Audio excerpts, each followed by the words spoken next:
I have a secret that's about to seriously upgrade your downtime. Mistplay is always running these massive sweepstakes, from major cash prizes to top brand bundles to thousands of dollars in gift cards for Amazon, Visa, Target, and more. You just play your favorite mobile games, earn points, and you cash out those points for entries. Mistplay is 100% free. No deposit, no subscription, no hidden fees. Download Mistplay today and start winning. Yay, Media Group. One of the things that we don't think about, because we're not actively looking at our brains, but when we try something new, we're literally rewiring our brain. I'll say that again. When we're trying something new, we are literally rewiring our brain. And we don't see it because our brain is, locked inside our skull. So we're not noticing those wires change, but it's something that happens continually. And we really are wanting people to think about that, because that's why trying something new is so important and exciting for them. A quick note before we dive into today's podcast. If you like what you hear, I would love for you to subscribe to Fueled Wellness and Nutrition, wherever you download your podcast. It would also be incredible if you take a minute to rate and review this podcast. Those things do matter, and they really help us.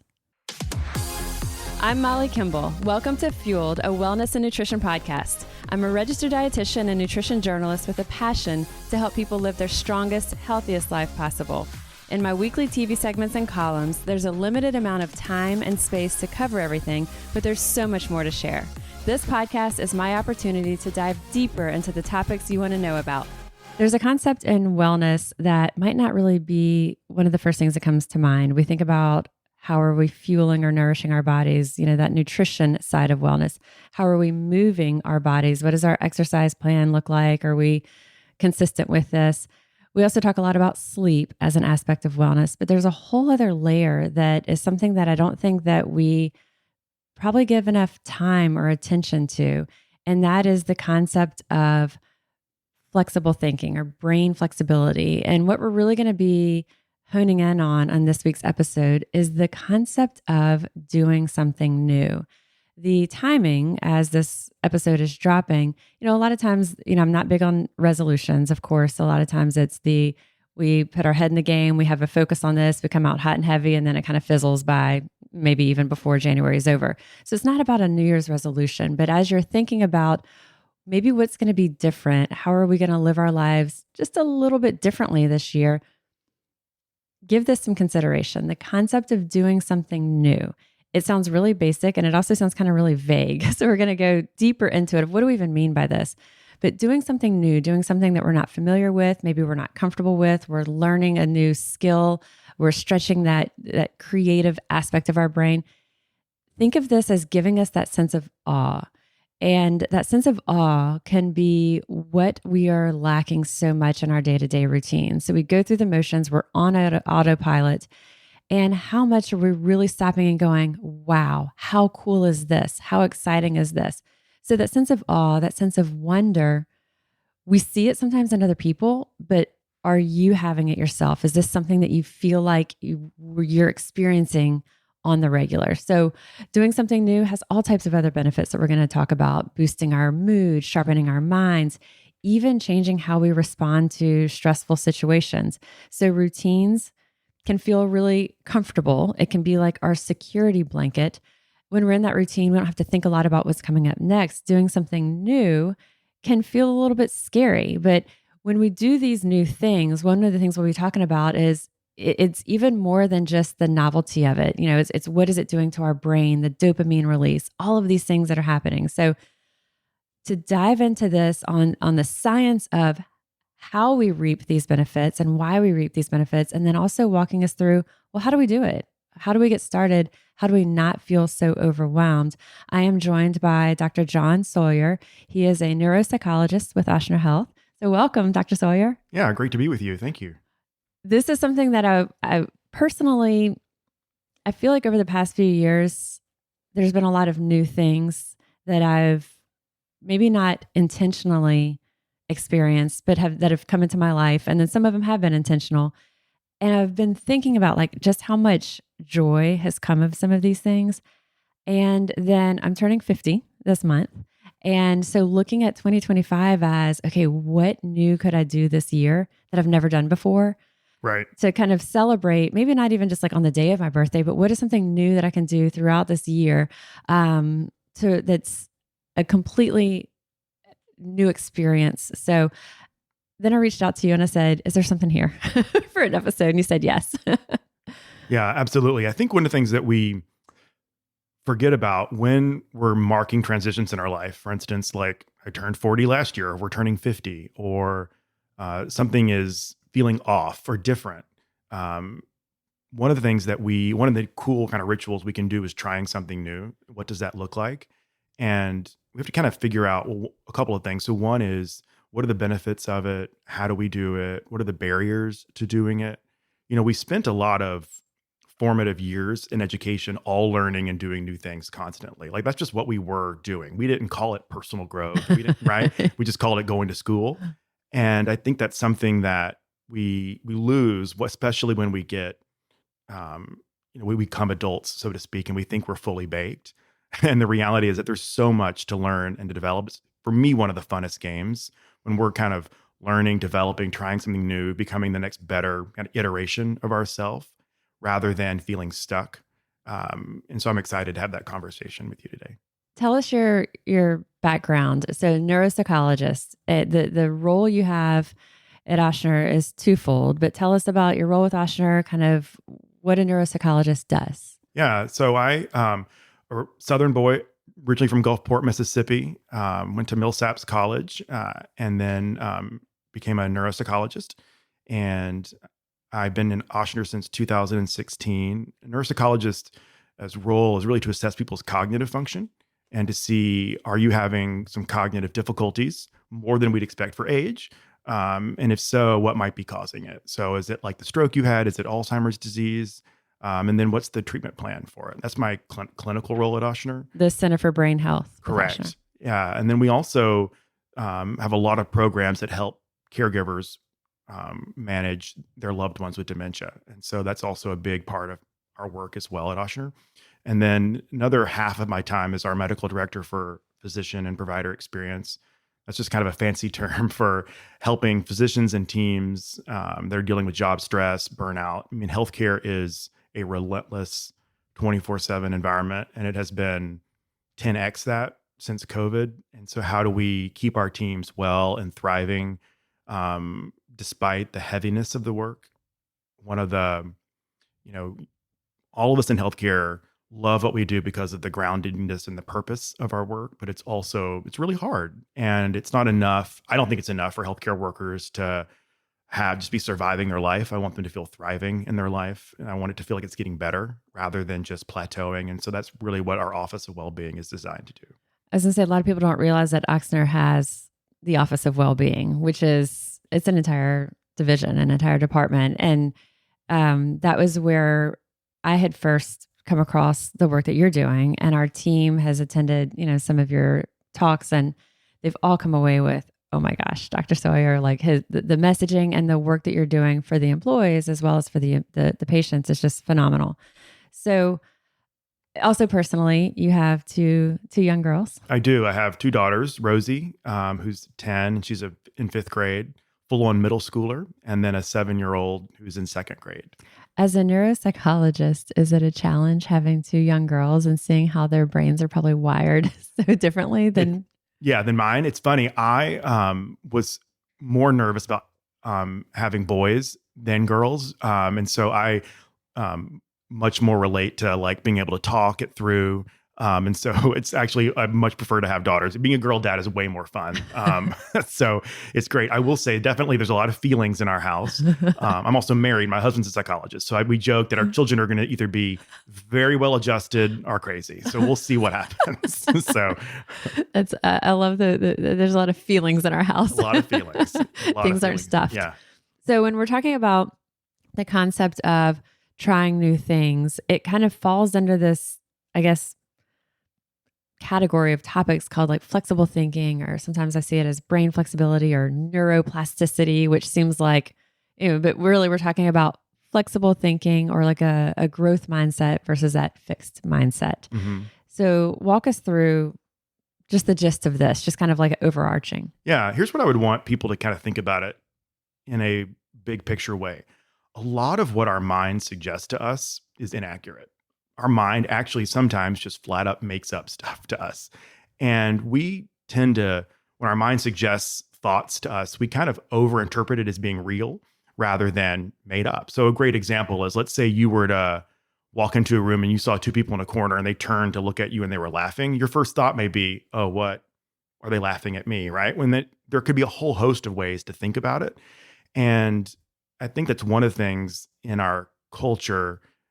We have to get really okay with the fact that a lot of our first ways we think about things are inaccurate, and really get more interested in getting it right rather than being right, which is a whole different, kind of mindset, and being curious and figuring it out rather than really kind of landing in one corner. And so this is this concept of flexible mindset that says, hey, if my mind suggests one thing to me, like, oh, I can't do that. Really? You can't do that? And is that a fact, or is that something maybe you want to like dig into and be curious about? And so that's where I would want to kind of really kind of hone in on this concept of flexible thinking, that maybe your mind is suggesting something to you that's not entirely accurate. And are you open to a second look? Open to let's challenge that. Let's get some other thoughts out there on the table and see which one is maybe more accurate. And that's this concept of flexible thinking. The idea of neuroplasticity is really cool.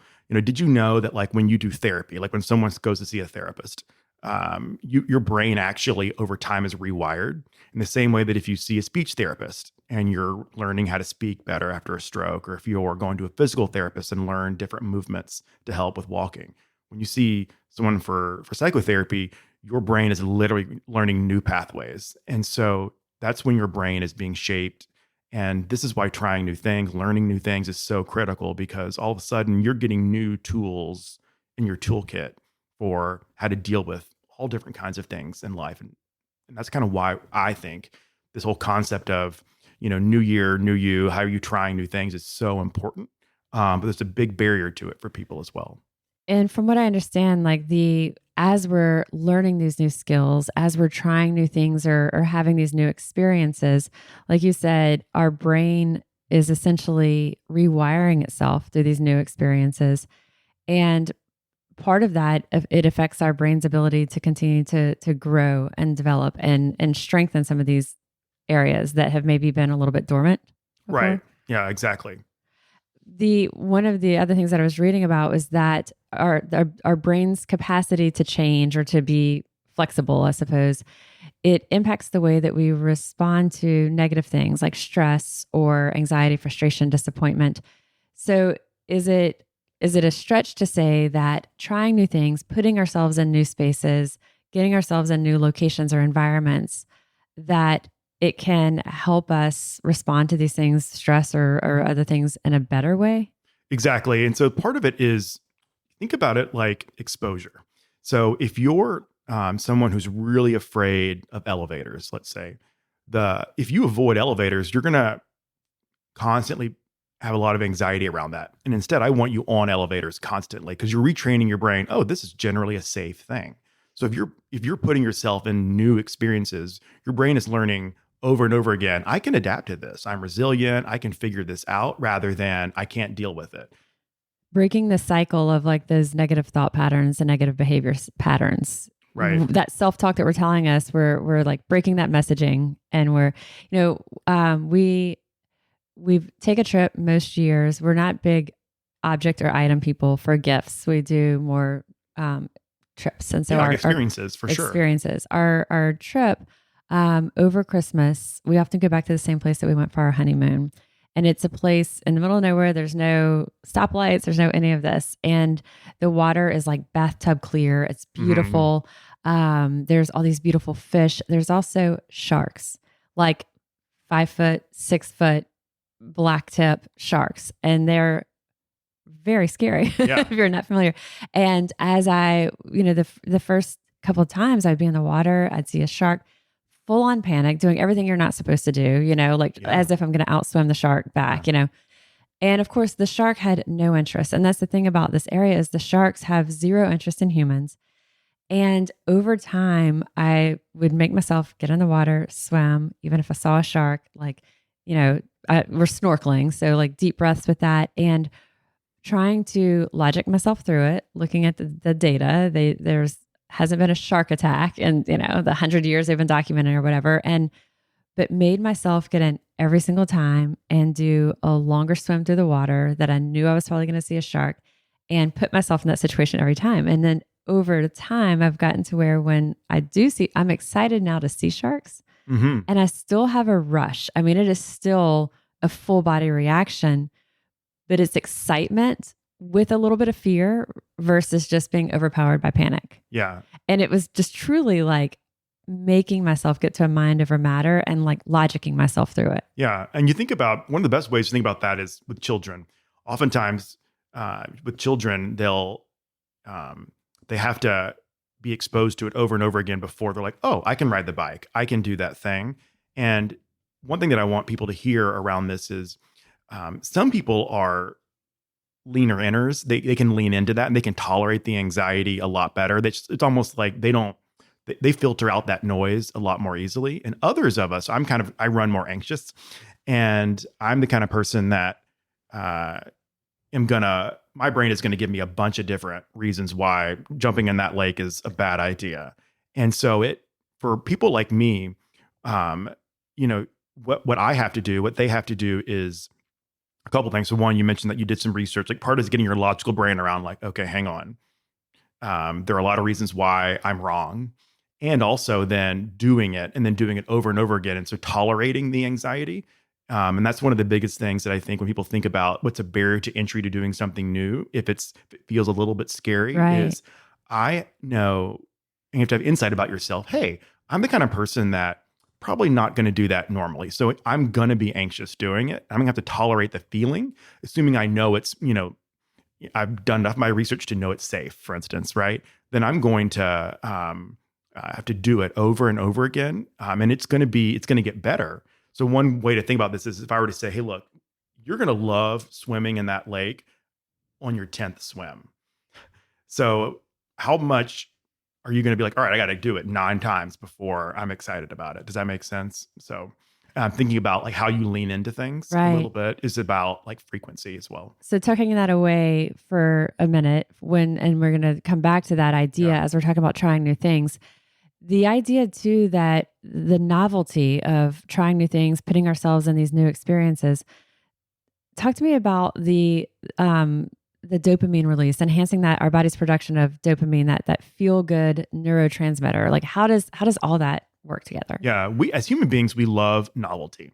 It is something that is just really exciting to us. Some people get turned on to it more than others, but almost all human beings are excited about kind of new things, about variability. Think about like when the new shopping list comes out, right? Or when there's a new movie or a new TV show, everyone kind of gets excited about it. So our brains are kind of wired for that.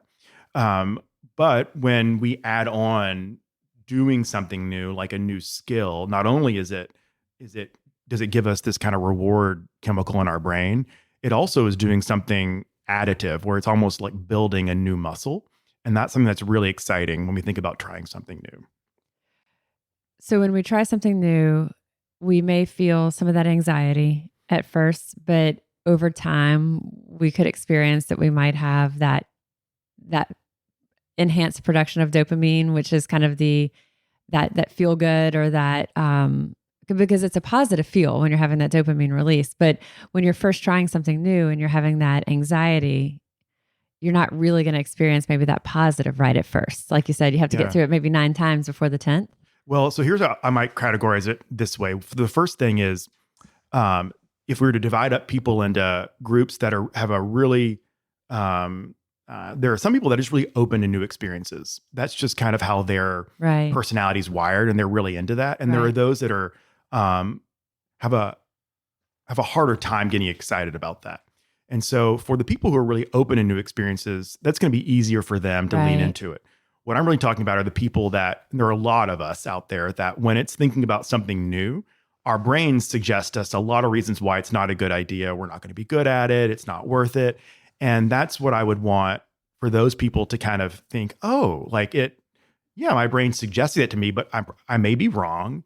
And there are a lot of benefits to trying something new. So let me let me slow down a little bit and think about what that looks like. So for instance, if someone's wanting to try something new, I might not suggest, bungee jumping or swimming with sharks. It might not be the first thing, but it might be something else. Right. And kind of like slowing down the decision-making process for them.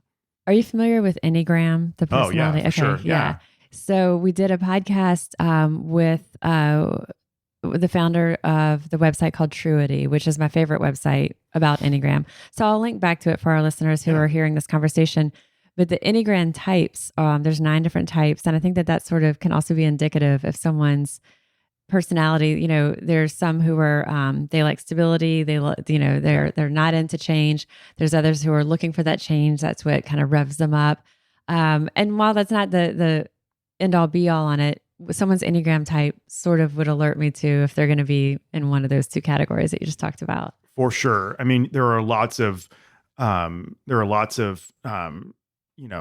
interesting tidbits about the Enneagram and but I would say a core feature of personality typologies, if you will, is this idea of openness to new experiences, or someone who's a little bit less, kind of more closed off, kind of wants more stability. That just happens we know that varies in human beings all across the spectrum, for sure. It's a core difference in personality types.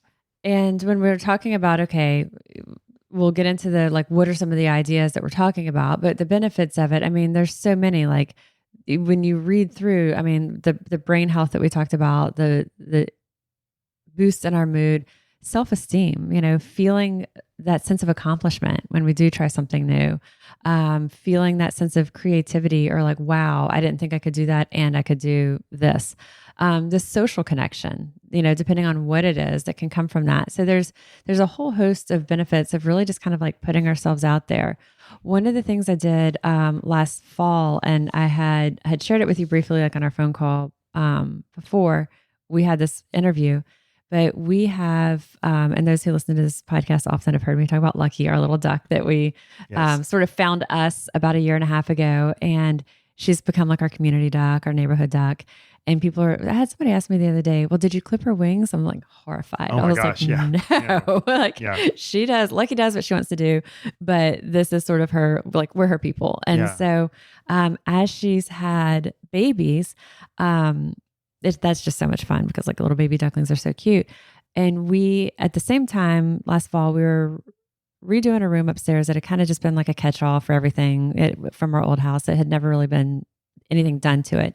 And so the room actually that Dr. Sawyer and I are recording in now, we changed it to a little bit like a study, a studio. So I have, we had, the whole space kind of put into, I wanted it to be anthropology meets industrial look. Well, then there's this big open wall that we now had. And so I wanted a painting here, and I thought, that's the price on that size of a wall. It was expensive if you're going to get a real painting. I thought, let me give it a try myself. Yeah. But I've never painted something. I do pottery or sculpture, and I feel pretty comfortable in knowing my skill in that area and my limitations in that area. I've never painted something that actually turned out good before. And so I thought, how big can I go on this? Of course, that's my first thought. I was let's go big. So it's 5 feet by 4 feet, because that was the biggest I could fit in the back of my car. Then I thought, what if I got the little ducklings to walk through the paint to start this? And it was one of those things that I decided it. A friend of mine said, did you tell Brad ahead of time, my husband, ahead of time that you were doing it? I said, no, because you didn't want the feedback. I was I didn't want have you thought about? Oh yeah, ... So yeah. Oh, I love doing things without telling my husband in advance, for sure. Because I don't want to get the, I don't know, Yeah, 100%. Right. So I have, I put the tarp out, I put the plastic out outside. I get the right types of paint from that they use at the zoo for footprints, and, educate myself on this. And it's the kids' finger paints. And I wasn't sure. I'm number one, I hope this does in fact come off their little feet. And it did. They just walked in their little pie plate of water. It came right off. I hope it comes off the flat work. What, I'm not sure what I'm getting into here. And then I don't even know if it's going to work for them to walk through and track the paint I think. And as I was in David Art, the place that I'm getting it, I'm talking with them and asking, and I expressed something I don't even know if I can do this. And she looked at me, she's like, it's just a canvas. If it doesn't turn out, it doesn't turn out. And I'm like, that's so true, you know? And it's the mindset shift you needed, right? Which is someone who goes, hey, your brain's suggesting to you all these things. Right. And she came in and cleared the deck. Yeah. Someone was like, it's a canvas. What? It's a canvas. Throw it away, or whatever. You're paint it white and do it all over again. It's exactly what she said. And so then I get the babies all over it. I get their 3 colors and then it's drying. And as Brad comes home, it looks like, children have like thrown paint at the canvas in 3 different spots of colors. Okay. Yeah, right. I said, I think I'm going to try to make it into something cool. We'll see. But I had taken that pressure off of myself that this is going to be good. I thought, let me just see where it goes. And then a few days of working on it, he said, I think you need to stop. I think it looks really good as it is. And the next thing I knew, he was hanging it up here. I was like, wow. Yeah, right? that's awesome. Right. That's great. But taking that pressure out of, I'm going to make this thing that is going to be good. It was, let's just see where it goes. Yeah. And when we talk about barriers to trying new things, you say that sort of like that's one of the biggest things, like thinking that we're going to have to be good at it right off the bat, or thinking it's hard if we're not good at it. That alone can hold us back from trying new things. Absolutely. And I think the first question is like, what do you want? And what do you want with this new thing? And part of it is the gap is like, hey, I want to add a little more creativity. I want to try something new, and I want to, and I'm not doing it because I want to be a painter. Right. I'm doing it because I want to try something new.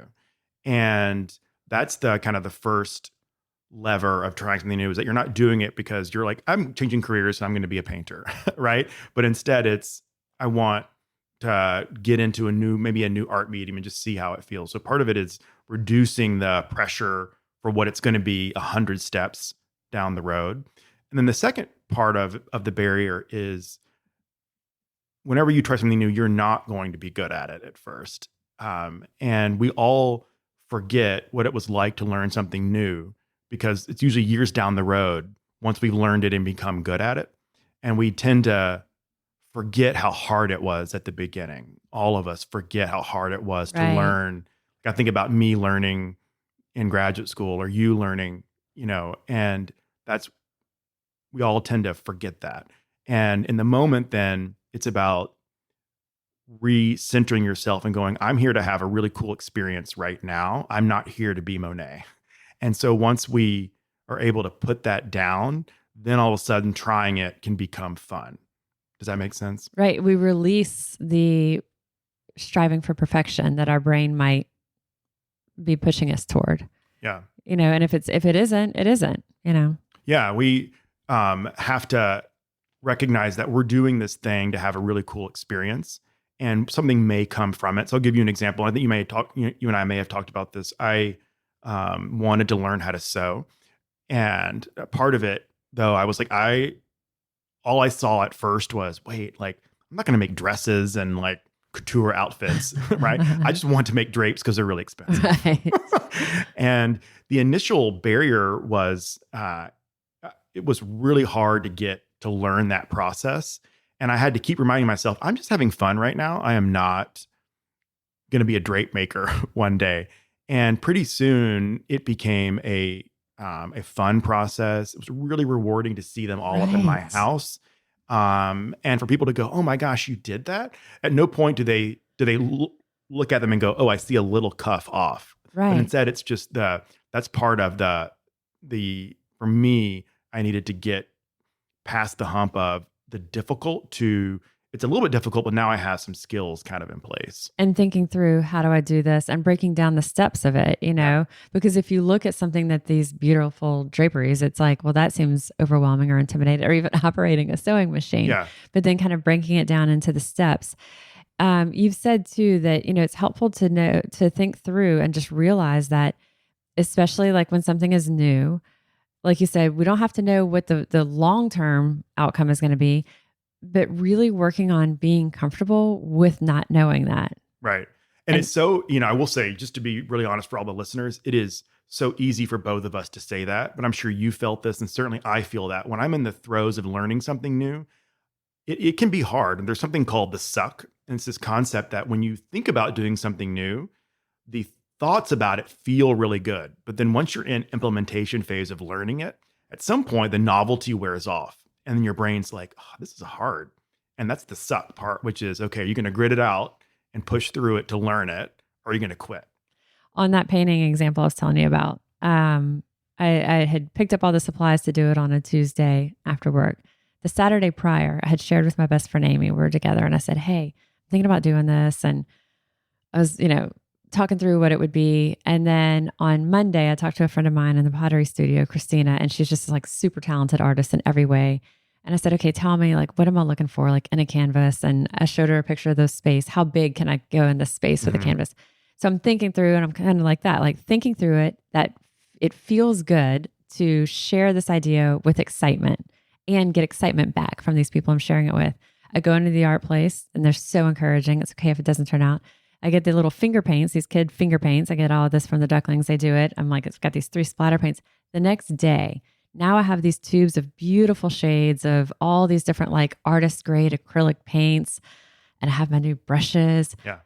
And I start to try to paint at it and nothing's happening to that temper paint. It's just sitting there and these weird clumps. And I have like tiny bits of mealworms in there because I'd thrown it in there for the ducks. You know? Yeah. And I'm thinking, I said out loud, I said, what am I doing? Yeah. I have no idea what I'm doing here. What do I even do with this?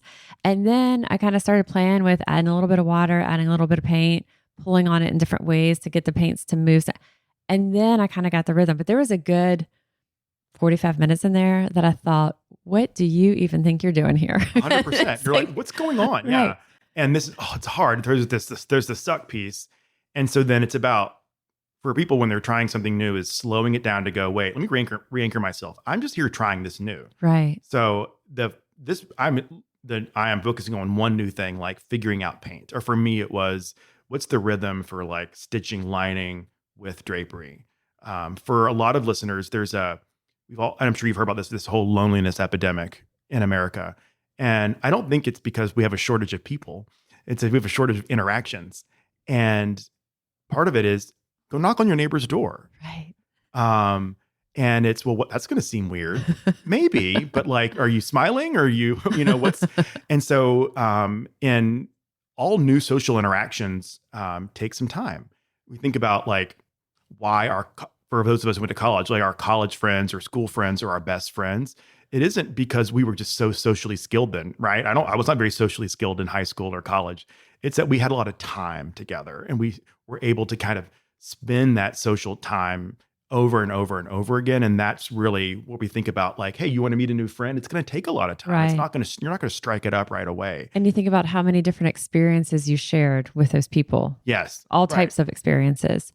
And so the idea of like rewiring our brains, it's stepping outside of our comfort zone. It's trying something you haven't done before. So thinking through, what are these things that on the horizon over the course of this coming year, what are some things that we can do? And that every new experience we try can positively impact our brains. You've said too, when we think about new things, we think about things in the concept of well-being. We talked about earlier, nutrition and physical movement.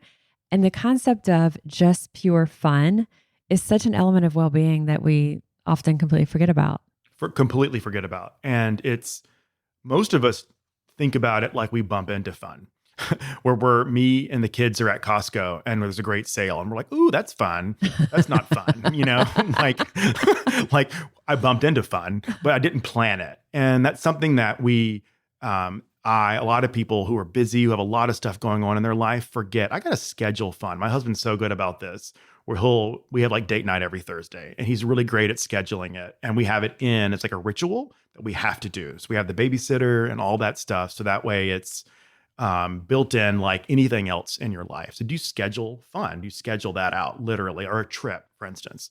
And that's something that is, especially when we think about our well-being, it's not all, like you mentioned, exercise and diet. It might be we live in the most phenomenal city in terms of entertainment. Go do that. Go schedule, right.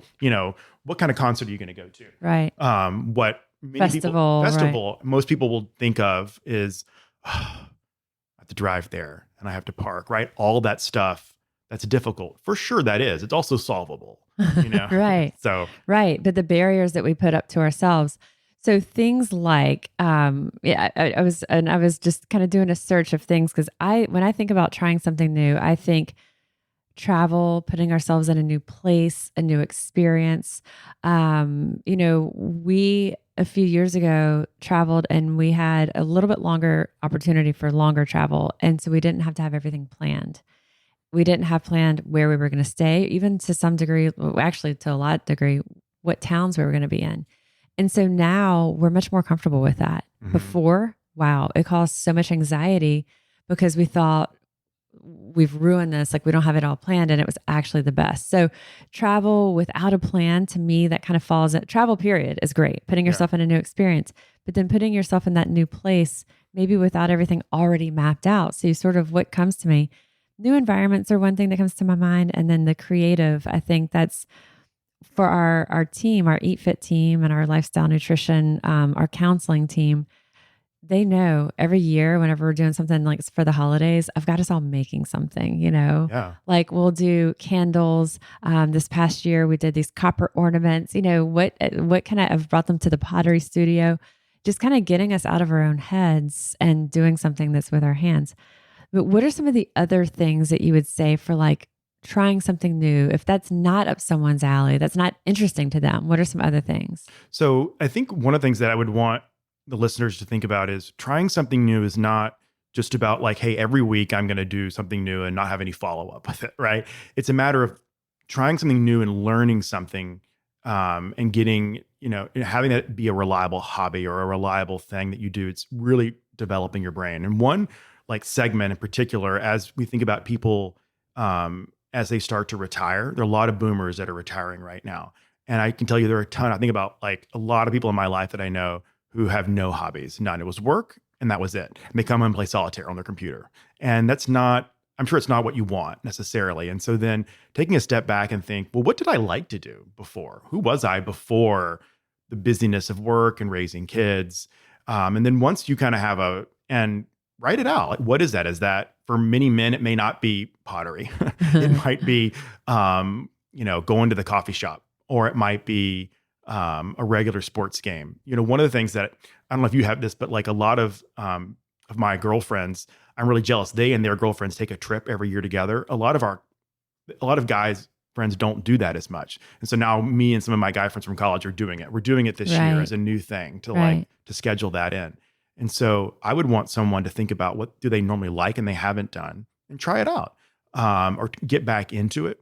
And then the other piece is, I'm doing this to have fun. I am not doing this to be good at all at it. Maybe I'll be good 6 months from now if I want to be good. But remember, you're not doing this to be a pianist or to be a travel planner. Right. You're doing this just to have a really cool, awesome experience. Brad has played tennis his entire life. He doesn't remember not knowing how. I played tennis as well. And my sister did too, for LSU actually. So she was the athlete though, not me. Is she older than you or younger? She's younger. Yeah. She was like sponsored by Wilson, like did voluntary tennis. And she had the killer instinct. I did not. I was always like, hey, nice to meet you, on the tennis court. And she was like, I'm going to win. But she had the benefit of you being older, and she grew up probably being able to hit with you. And so you were a good hitting partner. She did. She was always way better. Yeah. I felt like even probably younger, no matter what. So yeah. So he, a few years ago, I said, hey, I think I want to learn tennis. He's like, really? Like, we've been together at that time. I think it was more than 20 years. He's like, if you would have started like back then, you'd be really good. But my goal was I want to learn so that I can go hit with him, have fun, and not be a burden to him. And over the past few years, I've gotten to that point where we can go out, hit, and he's not having to baby it, and we're able to get a good workout and have a great time. While we're out there, we see a lot of pickleballers at the park. Yeah. And that's one. And of course, we have pickleball at Oshner Fitness Center. We have indoor and outdoor pickleball. And a lot of our team events are centered around pickleball. And I think that goes into I'm not trying to be good at it, because for whatever reason, for me, tennis hasn't translated to pickleball. So I'm actually quite horrible at it, but it's fun, and getting out there with our team and doing it, it's fun. So I think if you're looking at sports, you may say the idea of, being in your 40s, 50s or up and picking up something like soccer may feel like really daunting. And there might be a lot of other physical limitations, but something like pickleball is so social. Mm-hmm. And everyone out there, someone is out there who wants to teach new people, they're so welcoming. And so just putting yourself out there, going to the park, going to these places, and we see it all the time. People walk up by themselves. And I have all the admiration for that, because they're walking up, they're not sure. And someone's like, oh, come on in, and not just at the park that we go to often. When we've traveled, we see that everywhere. So just putting yourself out there for those things, or even like one of the like Zumba style workout classes, are dance centered.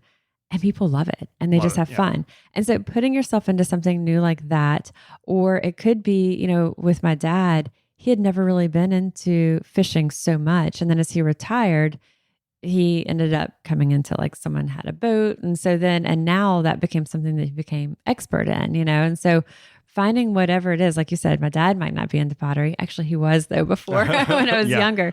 But, so kind of thinking through what that is. But it doesn't have to even be these bigger things we're talking about, because it could even be, or tell me if this is correct, like even if it's simply making the decision to stop being on autopilot every day, like not driving the same commute that we do, taking a different route, or going into a different coffee shop than we usually do. Like even just putting ourselves in little like micro difference of our habits, of our routines. Yeah, do a different route that you're running, or so for sure. Not doing new things is great for your brain. Period. And being intentional about it for sure makes a lot of sense. I think. What does that serve for you in terms of your longer brain health? What I want people to think about most, I think, is exercise. Like thinking about like even when you're thinking about starting a new exercise activity like pickleball or whatever, you may not be good at it, but you're actually being good at the thing that matters, which is taking care of your brain. Even if you're not winning, if you're at a certain cardiovascular level, that's great. Like the winning does not make your brain stronger. Be really clear, right? You're doing it. And so the same thing for trying all kinds of new things is that you're doing it to develop your brain. You're not doing it to be good at it necessarily. So a new sport, whether it's pickleball or anything else that feels approachable to you, new environments, we said like traveling, trying new restaurants, new cuisines, taking the different route to work, a different route on your normal walk or run. If you always stop by and you're always going through the drive-through at your coffee shop, walk in. I mean, even just things that are breaking things up a little bit. A new skill, a new language, I recently interviewed Lauren Haydell. She's the founder of Flirty Girl. Mm-hmm. And she has recently, a few years ago, gave up alcohol. And I'll link back to the podcast for those who may have missed it. But when she gave up alcohol, it was a complete life change for her. It had been for a whole bunch of reasons of how you're unwinding and how you're de-stressing. But she also found, wow, I have so much time back in my day. She went back to LSU. She finished her degree that she had started more than 2 decades ago, graduated in mass comm. And then as she graduated just this past December, she's like, okay, what's next? She's already signed up for Spanish lessons. That's awesome. Right? Yeah. So like she is, I mean, they've got 9 stores. Like she's like wildly busy, 3 kids, but she is prioritizing. I have this time that I used to fill with drinking. I want to fill it with things positive. So new skills, learning a language, learning a musical instrument, something that could be just taking lessons in something. Like for me, when I started pottery, I had to be shown exactly how to do it, so lessons, learning, even something like sourdough bread. I was thinking like learning how to get your starter and doing all these things, So as you were talking about this, one thing I'm struck by is just how much time is wasted around kind of routine things that we forget take up our day. So one of those in particular are just we get lost in our devices. Think about another addictive You're thing. right. And how much time is spent just on it, mindlessly kind of, through it. And I've heard it described as an adult pacifier. Like it's this thing that just feels like a secure blanket and we're able to kind of zone out with it. And how much, if you took 30 minutes away from that and put in it like, listening to, learning a new language 30 minutes a day, like what that would be like a year from now in terms of your brain development, in terms of like what you can do when you travel, like all those things are, I'm also reminded of I think you and I talked about this Harvard land grant study that was done. And I know when we talk about research, people get a little like hazy eyed when we talk about research, but this is a really cool study that followed graduates of Harvard from 1930s through their natural death. And so imagine a study that followed you around for like your entire life and interviewed your family, took a ton of biometrics, personality tests. And what they found hey, who had the best life outcomes? Meaning in terms of lived the longest, was the healthiest, didn't have chronic illnesses. The most powerful effect were those that were the most open to new experiences. That was that personality type of everything. I mean, and it's phenomenal that that one little variable does it. And so this is why it's such an important topic that we're talking about. And then making space for it. And I think one of the ways people can do that is put the phone down, put the screen down, and figuring out where 30 minutes are, where's an hour in order to do that. We pick up the phone. I pick up the phone because it's easy. It's kind of mind numbing. And the same way that alcohol is, right? It just kind of relaxes you. You don't have to think about it. And so putting the phone down and then being really intentional about what you're going to lean into next. We did a podcast several years back. I'll link to it if anyone is considering this, because this would also be a good January initiative. A pickup challenge. Dr. David Houghton with Oshner joined me for that. Work with David. He's great. And sort of what is our technology doing to our brains? And we put out there a pickup challenge, and you can look in your phone, and we have in the episode of how to find it. You can look in your phone to see your screen time, but also your pickups. And to me, that's really telling, like how many times you open or pick up your phone, because it is the habitual open when you don't really have an intent. It's like looking in the pantry when you're not going to be eating, you're just opening it and staring. Yeah. For me, sometimes my phone time might be high in terms of number of hours if I've had a Zoom for work or other things like that, an interview with a guest for this podcast that I might be doing on my phone. So sometimes the hours may look really high, but it was purposeful. It was intentional. It was for use that was like thought through like that. But when I see those pickups starting to be over 100 times a day that I'm opening my phone, like that's not intentional, Mm-hmm. So the pickup challenge is look and see what yours is, see what it's averaged over the past few weeks, and then just work to drop it by like 10%, just do better and be a little bit more aware. It doesn't have to be perfect. So when we're talking about getting started and we say, okay, we're talking about trying new things, it could be little, it could be some of these just breaking up our routine a little bit. I think it's really important, like you said, how are we going to make space for it? What are the other things that are really like just eroding away at that time? And so we say we don't have time, but we look at very busy people who are somehow finding the time. So what are the things that we're doing maybe that are eating that away? But when we do say, okay, if we're going to do just one thing, if people are going to take this away, what is that as they're looking ahead to 2025? So I think what I would want people to be able to do is, once you pick it, you have to say it out loud to people. You have to write it down, put it in the schedule, there's this, and I'm sure you've mentioned this, I'm sure before with listeners in terms of like a SMART goal, in terms of being really specific, very measurable. If you were to say something like, I'm going to be Monet by February, probably not the best attainable goal, but instead I want to get just real specific. I'm going to just try a new route to work twice a week. I'm going to write that down, and I'm going to have a reminder so that way I'm doing that. That's kind of how I would want people to kind of get started. That's how I would advise them to do that. If someone's saying, how often should I try something new? To me, I would say almost every day if there's something you could do differently. I mean, it could even be like, this is going to sound maybe really trite, but the different cup for your coffee. Mm-hmm. It's funny. I have one cup and I'm like, I love that. Right. So I'm all like anxious about it now. No, I'm kidding. We're sweating. Same. Yeah, like what? No, I want the Anthropology cup that I use every day. So but even something like that could be just like catching ourselves when we're on such autopilot that does it have to be this way? Yeah. But how often, if someone's going to kind of put these parameters out there and say, okay, this is what I'm going to strive for.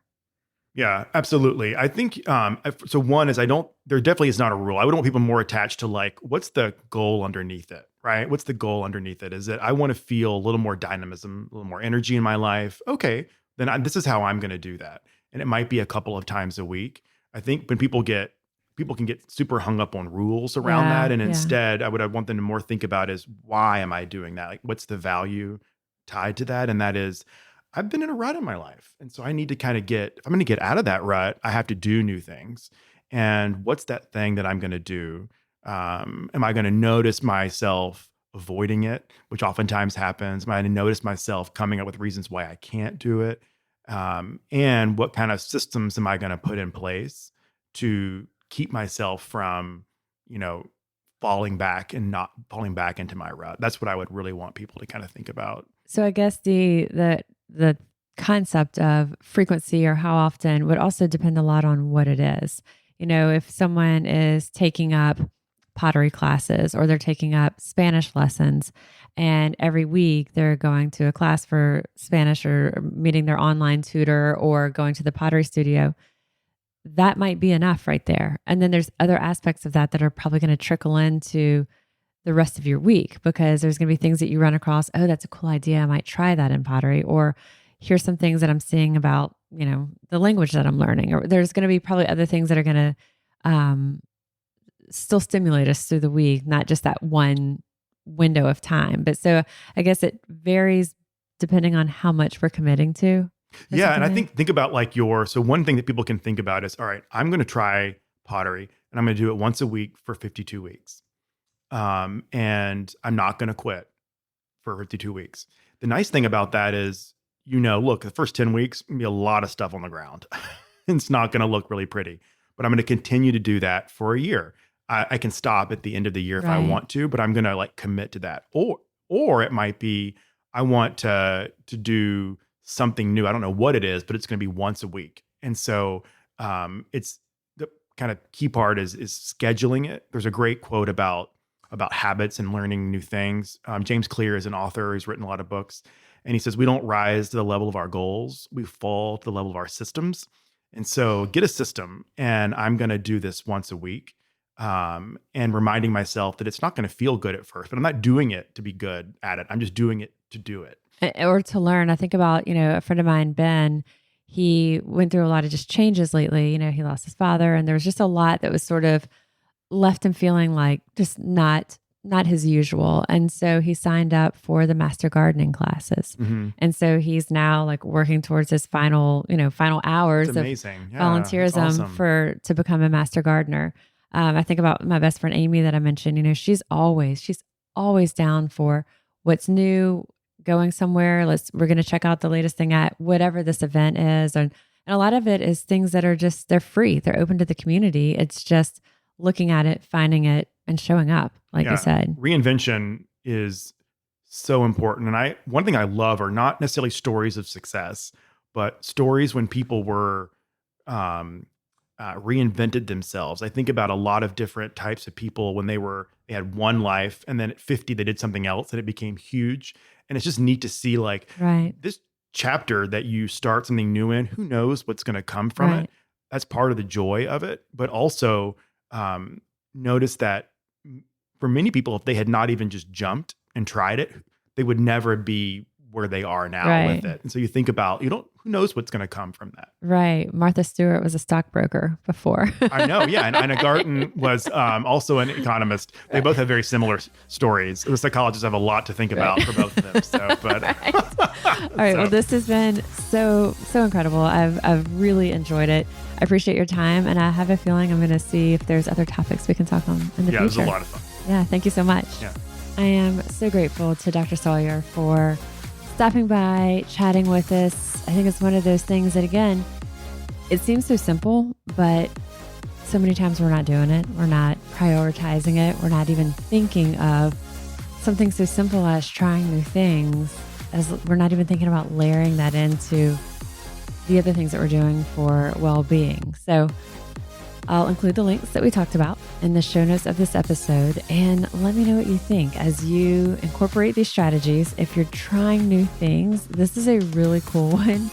Please let me know. I want to know what you're doing new, what you're doing different, whether it's new experiences, new skills, the creative outlets. Let me know. I would love to hear about it. I am registered dietitian Molly Kimball, and you've been listening to Fueled Wellness and Nutrition, the podcast. If you'd like more Fueled Wellness and Nutrition, please head over to mollykimball.com, and you can follow me, Molly Kimball RD, on Instagram, Facebook, and Twitter.